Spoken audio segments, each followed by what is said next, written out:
வணக்கம். ஜூலை 5ஆம் தேதி இன்னைக்கான 2வது பதிவு. பங்குச்சந்தையில் நடந்த சில விஷயங்களை விரைவாக பார்க்கலாம். முக்கியமான தகவல், நான் செபி ரெஜிஸ்டர்ட் அட்வைசர் கிடையாது. நம்ம சேனல்ல இருந்து எப்போதுமே ஸ்டாக் ரெக்கமெண்டேஷன்ஸ் கிடையாது. யூடியூப் சேனல் மட்டும் இல்லைங்க, மற்ற சோஷியல் மீடியா பிளாட்ஃபார்மான இன்ஸ்டாகிராம், வாட்ஸ்அப், டெலிகிராம்ல இருந்து கூட நாம ஸ்டாக் ரெக்கமெண்டேஷன்ஸ் வழங்குவதில்லை. மேலும் பணத்தை வாங்கிட்டு எந்த சேவையும் வழங்குவது இல்லை. பல போலியான குரூப் இயங்கிட்டு இருக்கு. தயவு செய்து ஜாகிரதையாக இருங்க. இந்த வீடியோவில் காட்டக்கூடிய அனைத்து கம்பெனிகளும் வெறும் இன்ஃபர்மேஷனல் பர்பஸ்க்காக மட்டுமே முதலீடு செய்யுங்கன்னு சொல்கிற வீடியோ கிடையாது. எந்த ஒரு முதலீட்லையும் ரிஸ்க் இருக்கும். ரிஸ்க் புரியாமல் இன்வெஸ்ட் செய்யாதீங்க. ரிஸ்க் புரியலன்னா தயவு செய்து இன்வெஸ்ட்மெண்ட்டை தவிர்த்துருங்க. நம்ம ருபி டிரைவர் சேனலை ஆதரிக்கிற அனைத்து நல்ல உள்ளங்களுக்கும் நன்றி. நம்ம மார்க்கெட் ஓப்பன் ஆகிறதுக்கு முன்னாடி உலக மார்க்கெட்ஸ் எப்படி இருக்குன்னு பார்க்கும்போது, யூஎஸ் மார்க்கெட்ஸ் நேற்று சுதந்திர தினத்தை முன்னிட்டு விடுமுறையில் இருந்திருக்கிறாங்க. யூரோப்பியன் மார்க்கெட்ஸ் பெரும்பாலும் கிரீனில் தான் க்ளோஸ் ஆகியிருந்தது. இன்றைக்கி ஏஷியன் மார்க்கெட்ஸ் மிக்ஸ்டாக இருந்திருக்கு. இந்த வீடியோ சேர தருணத்தில் நிஃப்டி 0.3% ரெட்டில் ட்ரேட் ஆகிட்டு இருக்கு. சில இண்டிவிஜுவல் ஸ்டாக்ஸ் மற்றும் செய்திகள் விரைவாக பார்க்கலாம். யூகே பிரதமர் எலெக்ஷன்ஸுடைய ரிசல்ட் வந்துகிட்டு இருக்கு. இப்போ இருக்கக்கூடிய அரசு மாறுதுன்னு மணி கண்ட்ரோலில் சொல்லியிருக்கிறாங்க. ரிஷி சுனக் தோல்வியை ஒத்துக்கிட்டு இருக்கிறான்ற தகவலும் சிஎன்பிசி டிவி 18 சொல்லியிருக்கிறாங்க. யார் பதவிக்கு வராங்க? எதிர்கட்சியாக இருக்கக்கூடிய லேபர் பார்ட்டி தான் இப்போ அரசு அமைக்க இருக்கிறாங்க. கேர் ஸ்டார்மர் பிரதமர் ஆவார்னு மணி கண்ட்ரோலில் சொல்லியிருக்கிறாங்க. இப்போ இருக்கக்கூடிய கட்சி கன்சர்வேட்டிவ் பார்ட்டி, அவங்க வெளியே போகிறாங்க. லேபர் பார்ட்டி உள்ளே வருவாங்க அப்படின்னு மணி கண்ட்ரோலில் அப்டேட் கொடுத்துருக்குறாங்க. தக்காளி விலை அதிகரிச்சிருக்குன்னு எக்கனாமிக் டைம்ஸில் சொல்லியிருக்கிறாங்க. அதற்கு முக்கிய காரணம் என்ன சொல்லியிருக்கிறாங்கன்னா, ஹிமாச்சல் பிரதேஷில் ஒரு பலத்த மழை இருக்குது. அதனால் சாலைகள் சேதம் அடைஞ்சிருக்கு. அதனால் தக்காளி சப்ளை வரல. அதனால் அதிகரிச்சிருக்குன்னு எக்கனாமிக் டைம்ஸில் சொல்லியிருக்கிறாங்க. 1 கிலோகிராமுக்கு 80 ரூபாய் வரைக்கும் போயிருப்பதாக சொல்லியிருக்கிறாங்க. ஜூலை 3ஆம் தேதி 55 ரூபாயாக இருந்தது 1 கிலோகிராமுக்கு. போன மாதம் 1 கிலோகிராமுக்கு 35 ரூபாயாக இருந்தது. அதே செய்தியில் ஒரு அப்டேட்டும் கொடுத்துருக்குறாங்க. கடந்த ஆண்டும் இதே போல் தக்காளியோட விலை 1 கிலோகிராமுக்கு 350 ரூபாய் வரைக்கும் போனது. அப்போது மெக்டொனால்ட்ஸ் அவங்களுடைய சாப்பாட்டில் தக்காளி சேர்க்காம தான் அவங்க விற்பனை செய்துக்கிட்டு இருந்தாங்கன்னு அதே செய்தியில் சொல்லியிருக்கிறாங்க. என்எஸ்சி அவங்களுடைய எஸ்எம்இ பிளாட்ஃபார்மில் லிஸ்ட் ஆகும்போது ஒரு புது விதியை கொண்டு வராங்க. அதிகபட்சமாக 90% மட்டுமே அதிகமாக லிஸ்ட் ஆக முடியும் அவங்களுடைய எஸ்எம்இ பிளாட்ஃபார்ம்லன்னு ஒரு புது விதியை கொண்டு வராங்க. தகவல் கிடைத்தது பிஸ்னஸ் லைன்லேருந்து. இந்த மாதம் மட்டும் பார்க்கும்போது எஸ்எம்இ பிளாட்ஃபார்மில் லிஸ்டான சில ஸ்டாக்ஸ் பெரிய அளவில் லிஸ்ட் ஆகியிருக்கு. அது ஒரு மேனிப்புலேஷனாக இருக்கலாமான்னு ஒரு சந்தேகம் இருக்குது. அதை கட்டுப்படுத்துவதற்காகத்தான் இப்போ ஒரு கேப்பை கொண்டு வராங்க. ஸோ அதிகபட்சமாக லிஸ்டிங்கில் 90% மட்டுமே கெயின்ஸ் இருக்க முடியும் என்எஸ்சியுடைய எஸ்எம்இ பிளாட்ஃபார்மில். இந்த மாதம் மட்டும் கொஞ்சம் உதாரணமும் கொடுத்துருக்காங்க. இந்த மாதம் மட்டும் சில ஸ்டாக்ஸ் பார்க்கும்போது டைன்ஸ்டன் டெக் 152% கூடுதலாக லிஸ்ட் ஆயிருக்கு. Divine Power Energy 280%, Shivalik Power Control 226% அதிகமாக லிஸ்ட் ஆகி இருந்திருக்கு. இதை கட்டுப்படுத்துவதற்காக இந்த புது விதியை கொண்டு வராங்கன்னு பிசினஸ் லைன்ல அப்டேட் கொடுத்திருக்கிறாங்க. டாக்டர் ரெட்டிஸ் மற்றும் சன் ஃபார்மா குறித்து இந்து பத்திரிகையிலிருந்து கிடைத்த ஒரு தகவல், யூஎஸ் மார்க்கெட்டில் அவங்களுடைய சில மருந்தை திரும்ப பெறாங்க. சன் ஃபார்மா, டாக்டர் ரெட்டிஸ் எந்தெந்த மருந்தை திரும்ப பெறாங்க? டாக்டர் ரெட்டிஸ் இன்சோம்னியா ட்ரக்கை திரும்ப பெறாங்க. இது ஹைதராபாத்தில் உற்பத்தி செய்யப்பட்டது. அதே போல் சன் ஃபார்மா சில கேன்சர் சிகிச்சைக்கு பயன்படுத்தக்கூடிய மருந்து குஜராத் ஆலையிலிருந்து உற்பத்தி செய்திருக்கிறாங்க. அதை திரும்ப பெறுவதாக ஹிந்து பத்திரிகையில் அப்டேட் கொடுத்திருக்கிறாங்க. சன்ஃபார்மா தரப்புல ஒரு அப்டேட் இருக்குது. ரெசெக்டபிள் மெலனோமா சிகிச்சைக்கு பயன்படுத்தக்கூடிய ஒரு மருந்துக்கு யூரோப்பியன் மெடிசன் ஏஜென்சி ஒப்புதல் வழங்கியிருப்பதாக அப்டேட் கொடுத்துருக்குறாங்க. ஸ்டார் ஹெல்த் இன்சூரன்ஸுடைய மேனேஜ்மெண்ட் சிஎன்பிசி டிவி 18க்கு பேட்டி கொடுத்துருக்காங்க. அதுலேருந்து கிடைத்த ஒரு தகவல், நிதியாண்டு 2025 அவங்களுடைய ப்ரீமியம் இன்கமுடைய வளர்ச்சி 18% சிஏஜிஆர் வழியாக இருக்க வேண்டும்ன்ற இலக்கு வைத்திருக்கிறாங்க.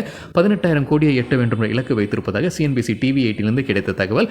அதே கிராஸ் ரிட்டர்ன் ப்ரீமியம் இரட்டிப்பாக்க வேண்டும் அடுத்த 4 ஆண்டுலன்ற இலக்கு வைத்திருக்கிறாங்க ஸ்டார் ஹெல்த் இன்சூரன்ஸ்.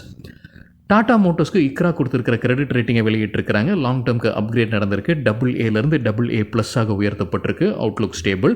ஷார்ட் டேர்முக்கு முன்ன கொடுத்த ரேட்டிங்கை மறுபடியும் கொடுத்துருக்காங்க A1+.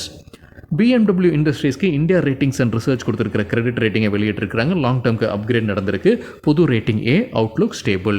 ஒரு கிரெடிட் ரேட்டிங்கை எப்படி புரிந்து கொள்ளலாம், அதிகபட்ச ரேட்டிங் என்ன, குறைவான ரேட்டிங் என்ன, லாங் டேர்ம், ஷார்ட் டேர்ம் அவுட்லுக்னா என்ன, நம்ம வேறொரு வீடியோவில் டீட்டெயிலாக பேசியிருக்கோம். அந்த வீடியோட லிங்க் இந்த வீடியோட டிஸ்கிரிப்ஷனில் இருக்குது.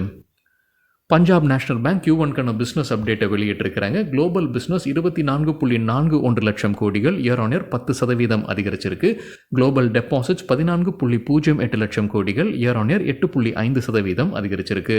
குளோபல் அட்வான்சஸ் 10.33 லட்சம் கோடிகள், இயர் ஆன் இயர் 12.7% அதிகரிச்சிருக்கு. டொமஸ்டிக் டெபாசிட்ஸ் 13.69 லட்சம் கோடிகள், இயர் ஆன் இயர் 8% அதிகரிச்சிருக்கு.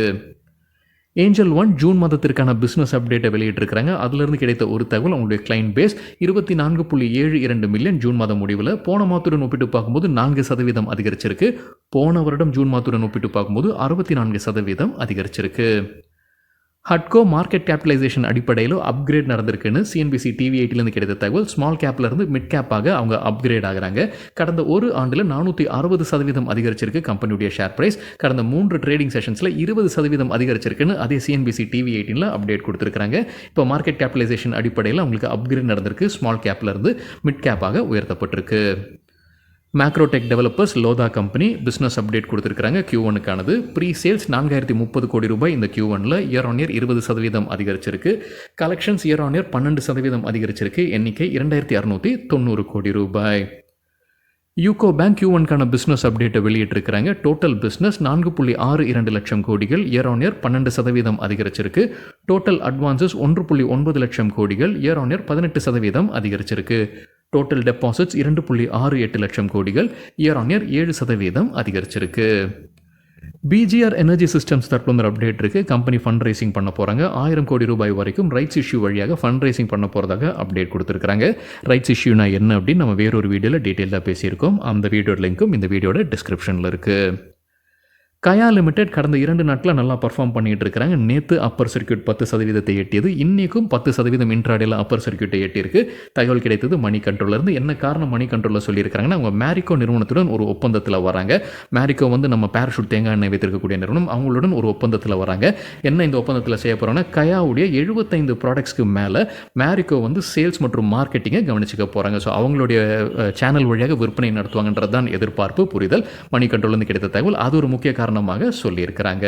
மற்றொரு அப்டேட் என்ன சொல்லியிருக்கிறாங்க அதே செய்தியில், கயா லிமிடெட்ல பிரபல இன்வெஸ்டரான பொரிஞ்சு வெல்லியத் முதலீடு செய்திருக்கிறாரு. அவருடைய நிறுவனம் வழியாக ஈக்விட்டி இன்டெலிஜென்ஸ் வழியாக 2.2 லட்சம் ஈக்விட்டி ஷேர்ஸ் வைத்திருக்கிறார். இது மார்ச் மாதம் முடிவில், அதாவது 1.68% ஸ்டேக் வைத்திருக்கிறாரு கயா லிமிடெட்ல. கோ டிஜிட் ஜெனரல் இன்சூரன்ஸ் குறித்தான அப்டேட். விராட் கோலி ஸ்டேக் வைத்திருக்கக்கூடிய நிறுவனம் ஜிஎஸ்டி சோதனை நடத்தியிருப்பதாக சொல்லியிருக்கிறாங்க. ஜூலை 2ஆம் தேதி மற்றும் 3ஆம் தேதி. ஆர்இசி கம்பெனிக்கு Motilal Oswal financial services buy recommendation கொடுத்துருக்காங்க. எதிர்பார்க்குற டார்கெட் 585. கொடுத்துருக்கிற கால அளவு அடுத்த 1-2 வாரங்கள். கிட்டத்தட்ட இந்த லெவலில் தான் இன்னைக்கு ட்ரேட் ஆகிட்டு இருக்குன்னு நினைக்கிறேங்க. இன்னொரு முறை சரிபார்க்க வேண்டும். கல்யாண் ஜுவல்லர்ஸ் Q1க்கான பிஸ்னஸ் அப்டேட் வெளியிட்டிருக்கிறாங்க. கன்சாலிடேட்டட் ரெவென்யூ 27% அதிகரிச்சிருக்கு இயர் ஆன் இயர் கம்பேரிசனில். மிடில் ஈஸ்ட்லேருந்து வரக்கூடிய கான்ட்ரிபியூஷன் கன்சாலிடேட்டட் ரெவென்யூவில் 15% மிடில் ஈஸ்ட்லேருந்து வருவதாக அப்டேட் கொடுத்துருக்காங்க. இந்தியா ஆப்பரேஷன்ஸில் Q1 ரெவென்யூ க்ரோத் 29% அதிகரிச்சிருக்கு இயர் ஆன் இயர் கம்பேர் பண்ணும்போது. இந்தியாவில் அவங்க 13 ஃப்ரான்ச்சைசி பேஸ்டு கடைகளை திறந்திருப்பதாக சொல்லியிருக்கிறாங்க இந்த Q1ல். மிடில் ஈஸ்டுடைய ரெவென்யூ க்ரோத் இந்த Q1ல் 16% இயர் ஆன் இயர் அதிகரிச்சிருக்கு.